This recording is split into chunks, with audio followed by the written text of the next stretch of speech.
नमस्कार, आप सभी। मेरा नाम है सुखबीर यादव एडवोकेट और मैं आप सभी के लिए लीगल एडवाइस में वीडियोस अपलोड करता हूं जो कि आप सब लोग लाइक करते हैं, पसंद करते हैं, शेयर करते हैं और सब्सक्राइब भी करते हैं। अब तक नहीं किया है तुरंत करिएगा और दूसरे लोगों तक भी जानकारी को जरूर शेयर करिएगा। आज के समय में वाइफ जो है, पत्नी मुकदमा डाल देती है मेंटेनेंस का, और उसमें मेंटेनेंस जो मांगती है वो थोड़ा नहीं, बहुत ज़्यादा बड़ा चढ़ा के मांगती है। जैसे कि 35,000, 50,000, 1 लाख, इस तरीके से मांगा जाता है, जो कि पति की कहीं ना कहीं जो पहुंच होती है उससे भी कहीं ज़्यादा होता है। और इस बात को देखकर पति बहुत ज़्यादा घबरा जाता है। कुछ लोग जो है वो ये सोचते हैं कि हमारी पत्नी हमसे मेंटेनेंस लेगी, मुकदमा डाल देगी तो हमारे से ले नहीं पाएगी, लेकिन ऐसा होता नहीं है। जो लोग इस तरीके की चीज़ें सोचते हैं वो गलत सोचते हैं।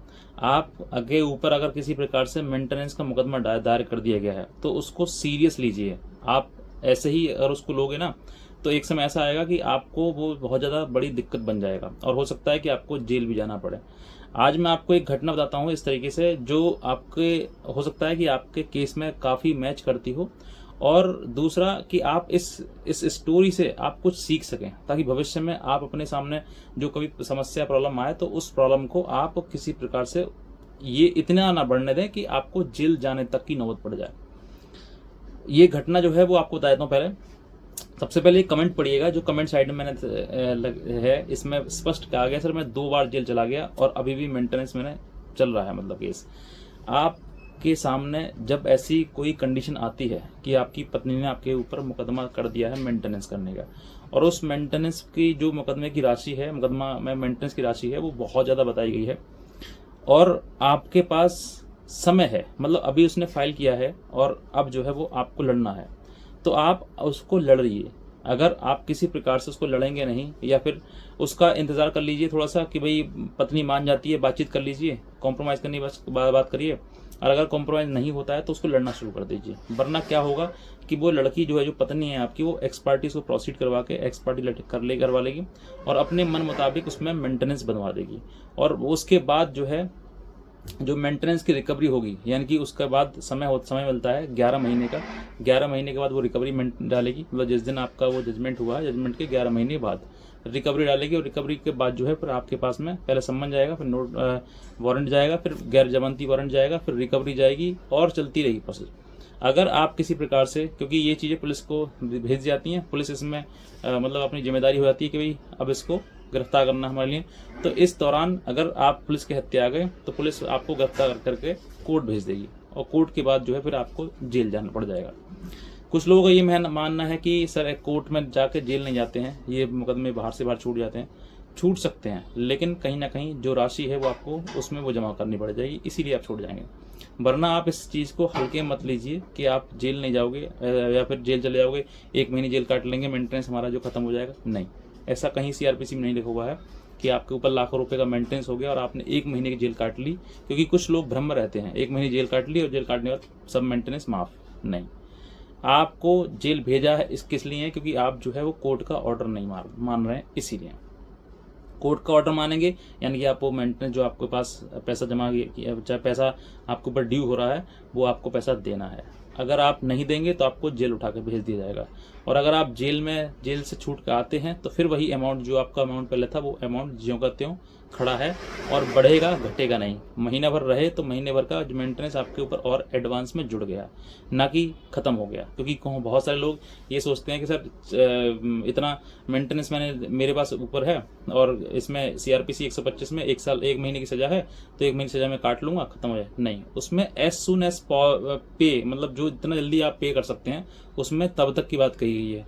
अगर आप पे करने में दिक्कत करेंगे तो आपको उठा के जेल भेज दिया जाता है, जो कि पत्नी जो है उसको रिकवरी वारंट इशू करवा देती है और करवाने के बाद उठा के पुलिस जेल भेज देती है। हालांकि ये प्रोविजन में नहीं है, लेकिन फिर भी कोर्ट जो है वो इस तरीके से चीज़ें करी जा रही हैं। अब इसमें आप हल्के में आप ले लेते हैं कि भाई मेंटेनेंस से पत्नी है तो हम तो नहीं देंगे, चाहे कुछ भी हो जाए, तो जेल जाना पड़ जाए तो जेल ही जाना पड़ जाएगा, लेकिन मेंटेनेंस कहीं ना कहीं वो आपसे ले लिया जाएगा। क्योंकि आप 10 दिन 15 दिन 1 महीना अगर जब आप जेल में रहेंगे ना तो आपको खुद समझ में आ जाएगा कि हाँ मेंटेनेंस किस प्रकार से हमें देना है।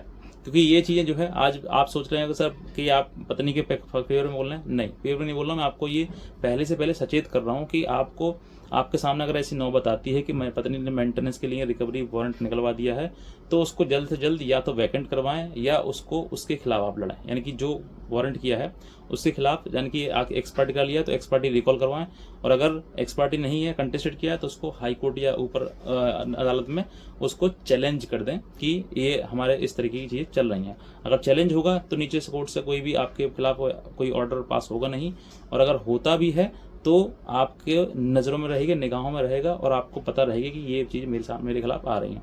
तो जैसे ही आपके खिलाफ वारंट इशू होता है, रिकवरी वारंट हो या फिर गिरफ्तारी का वारंट हो, तो उस वारंट के खिलाफ आप तुरंत हाई कोर्ट में अपील करिएगा। आप उसके मतलब चैलेंज करिए उसको कि मेरे खिलाफ ये वारंट निकाला गया है, ये गलत निकाला गया है और ये इस तरह की चीज़ें मेरे सामने आ रही हैं। तो आपको जो है हाई कोर्ट आपको राहत देगी कहीं ना कहीं, और आपको इन सब चीज़ों से छूट जाएंगे, बच जाएंगे। और अगर आपने इन सब चीज़ों को ध्यान नहीं दिया और लाइटली ले लिया आपने, तो किसी भी दिन, क्योंकि पुलिस बार बार आपके घर जाएगी, आपको गिरफ्तार करने जाएगी, अगर आप नहीं मिलेंगे तो कहीं ना कहीं आपके सगे संबंधियों से पूछे जाएगी आप कहाँ पर हैं, कहाँ नहीं है।